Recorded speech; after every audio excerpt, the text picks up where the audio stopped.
Hello guys, ഈ photo ഒന്ന് നോക്കൂ. ഇതൊരു 10 വയസ്സുള്ള കുട്ടിയുടെ ഫോട്ടോയാണ്. ഈ കുട്ടിയുടെ ജോ ലൈൻ സ്ട്രോങ്ങും ഷാർപ്പുമായാണ് കാണപ്പെടുന്നത്. ഓവറോൾ നോക്കുകയാണെങ്കിൽ ഒരു ഗുഡ് ലുക്കിംഗ് ഫേസ് ആണ് കുട്ടിയുടേത്.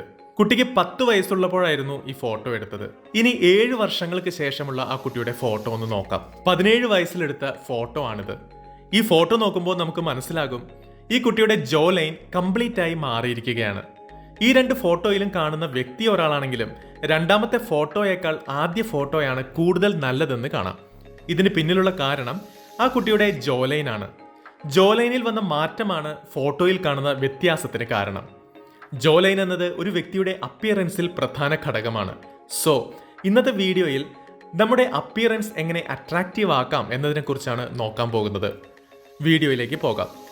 ചില കാര്യങ്ങൾ നിങ്ങൾ അറിഞ്ഞിരിക്കുകയാണെങ്കിൽ നിങ്ങൾക്കും അട്രാക്റ്റീവ് ലുക്ക് കൊണ്ടുവരാനായിട്ട് സാധിക്കും. അട്രാക്റ്റീവ്നെസ്സിനെ പറ്റി പറയുമ്പോൾ അതിൻ്റെ 2 ടൈപ്പിനെ പറ്റിയും പറയേണ്ടി വരും. ഒന്ന് ഫിസിക്കൽ അട്രാക്റ്റീവ്നെസ്, 2 ക്യാരക്ടർ അട്രാക്റ്റീവ്നെസ്. ഇതിൽ ഫിസിക്കൽ അട്രാക്റ്റീവ്നെസ്സിനെ പറ്റിയാണ് ഈ വീഡിയോയിൽ പറയാൻ പോകുന്നത്. മാത്രമല്ല നമ്മുടെ ഫിസിക്കൽ അപ്പിയറൻസിലൂടെ എങ്ങനെ ഗുഡ് ലുക്കിംഗ് ആയിരിക്കാം എന്നുള്ള കാര്യവും നമുക്ക് നോക്കാം. അതിനുവേണ്ടി ഞാൻ റെഫർ ചെയ്തത് Jaws the story of a hidden epidemic എന്ന ബുക്കാണ്. ഇതിന്റെ ഓഥർ പോൾ ആർ എൽറിച്ചും സാൻഡ്ര കാനുമാണ്. ഫിസിക്കൽ അട്രാക്റ്റീവ്നെസ്സിനെ പറ്റി പറയും മുമ്പേ ക്യാരക്ടർ അട്രാക്റ്റീവ്നെസ്സിനെ കുറിച്ച് 2 വാക്ക് പറഞ്ഞിട്ട് പോകാം.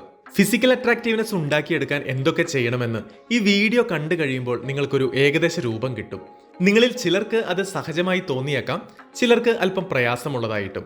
കാരണം ഫിസിക്കൽ അപ്പിയറൻസ് ഉണ്ടാക്കിയെടുക്കുന്നതിൽ നല്ല രീതിയിലുള്ള പരിശ്രമം ആവശ്യമാണ്. എന്നാൽ ക്യാരക്ടർ അട്രാക്റ്റീവ്നെസ് എന്നത് നമുക്കെല്ലാവർക്കും ബിൽഡ് ചെയ്യാൻ സഹജമായി സാധിക്കുന്നതാണ്. അതിൽ പ്രധാനമായിട്ടുള്ളത് നല്ലൊരു മൈൻഡ് സെറ്റ് ബിൽഡ് ചെയ്യുക എന്നുള്ളതാണ്.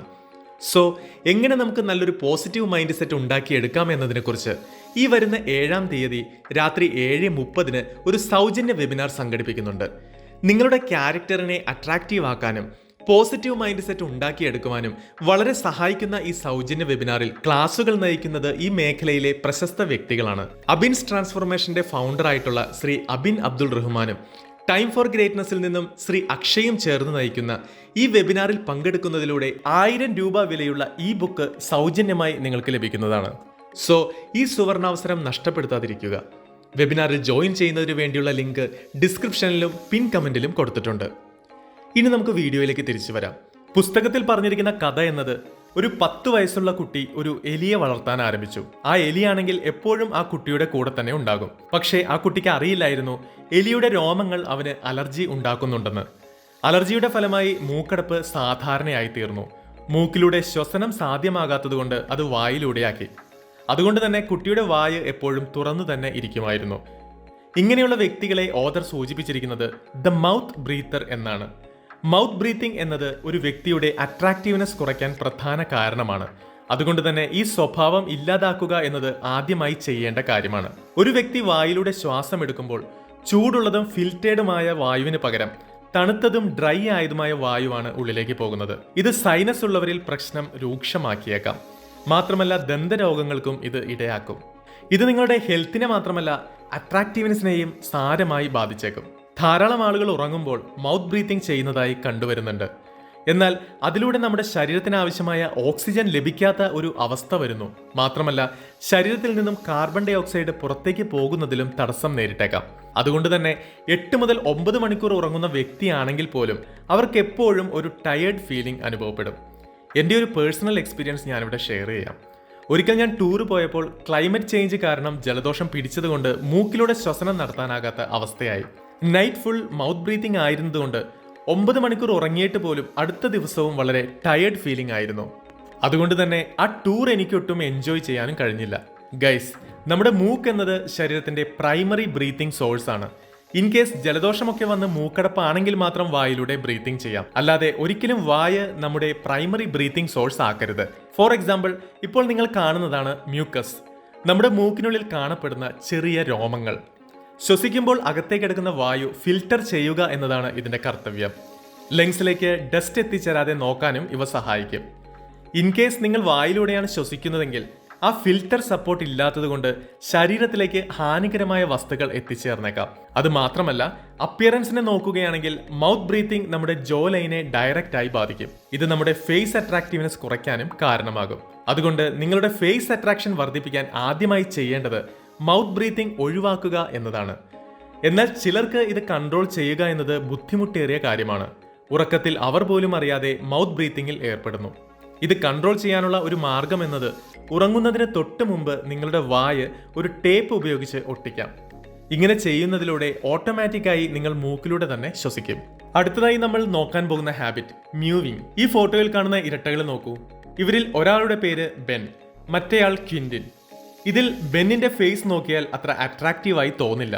എന്നാൽ ക്വിന്റിൻ തന്റെ സഹോദരനേക്കാൾ അട്രാക്റ്റീവായി കാണുന്നു. ഇതിനെന്തായിരിക്കും കാരണം?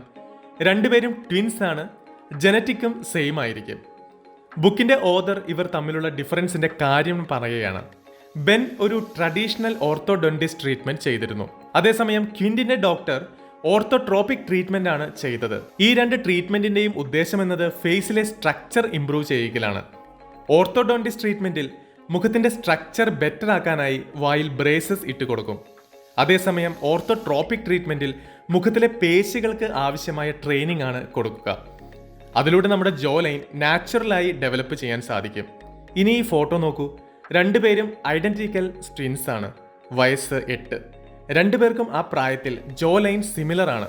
എന്നാൽ 5 വർഷങ്ങൾക്ക് ശേഷം ഇവർ വേറെ വേറെ ട്രീറ്റ്മെന്റ് എടുത്തതിനാൽ ജോ ലൈൻസും നല്ല വ്യത്യാസമായാണ് കാണുന്നത്.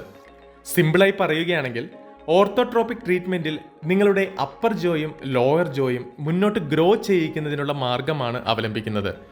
ഇത് നിങ്ങൾക്ക് എങ്ങനെ ചെയ്യാൻ സാധിക്കുമെന്ന് നോക്കാം. സിമ്പിളാണ്.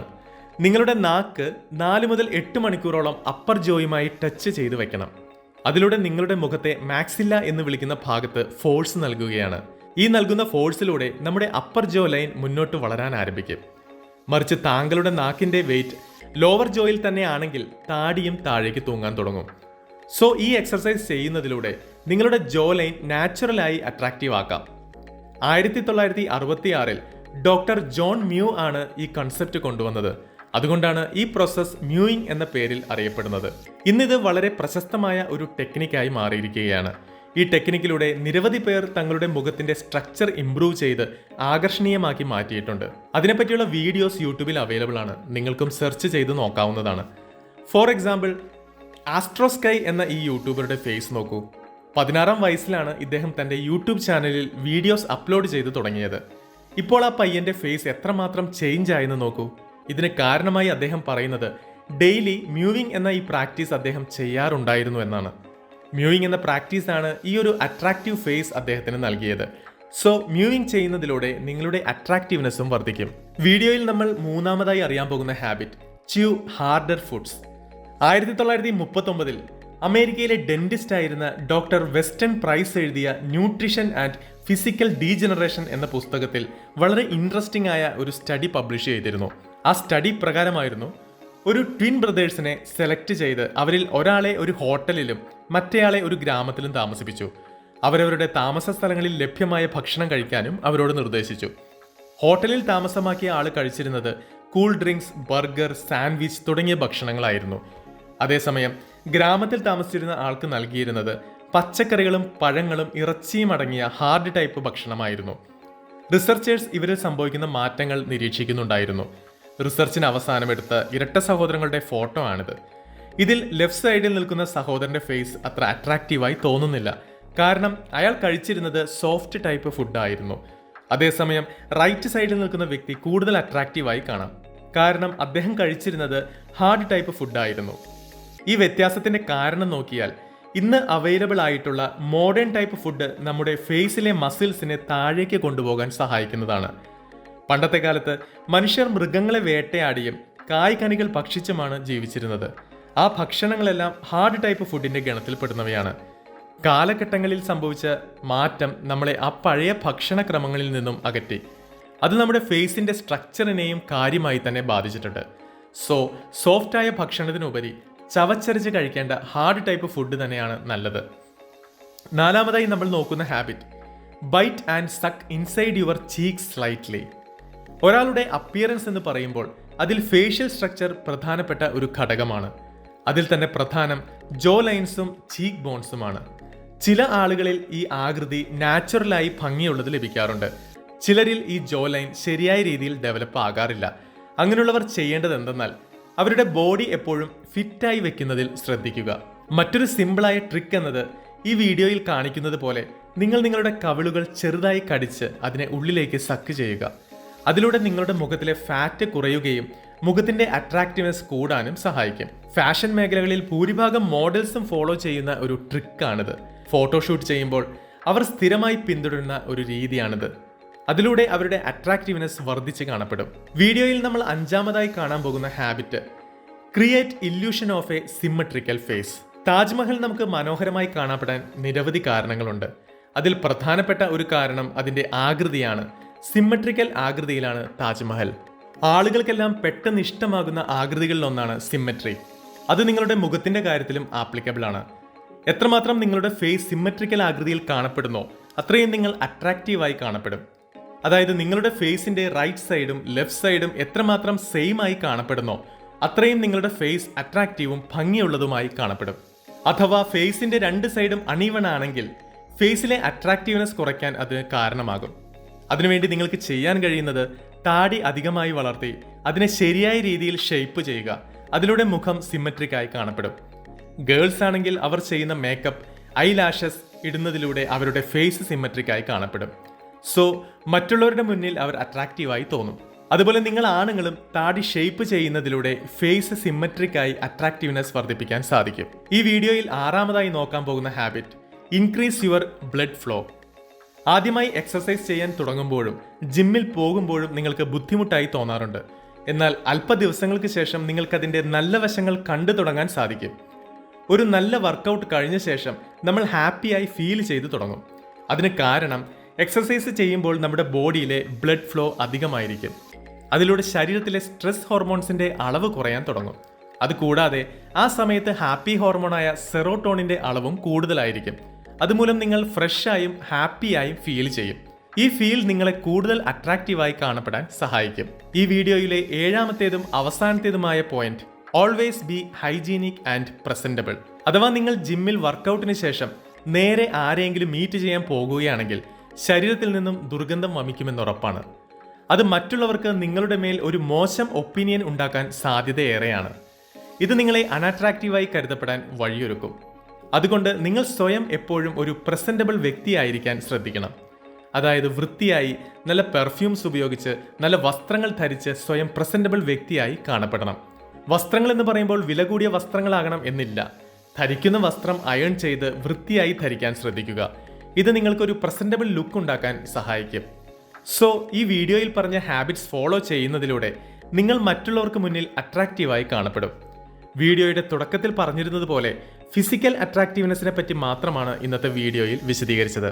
ഇതിന്റെ കൂടെ നിങ്ങളുടെ ക്യാരക്ടറിനെയും അട്രാക്റ്റീവാക്കി വെച്ചാൽ മാത്രമേ നിങ്ങളൊരു കംപ്ലീറ്റ് അട്രാക്റ്റബിൾ വ്യക്തിയായി മാറുകയുള്ളൂ. അതെങ്ങനെയെന്ന് നമുക്ക് അടുത്ത വീഡിയോയിൽ കാണാം. Okay guys, thank you for watching. ഇതുപോലെ മറ്റൊരു വീഡിയോയിൽ നമുക്കിനിയും കണ്ടുമുട്ടാം. ഈ വീഡിയോ നിങ്ങൾക്ക് ഇഷ്ടമായെങ്കിൽ മറക്കാതെ ലൈക്ക് ചെയ്യുക. കൂടാതെ ടൈം ഫോർ ഗ്രേറ്റ്നസ് എന്ന നമ്മുടെ ചാനലും ഒന്ന് സബ്സ്ക്രൈബ് ചെയ്യുക.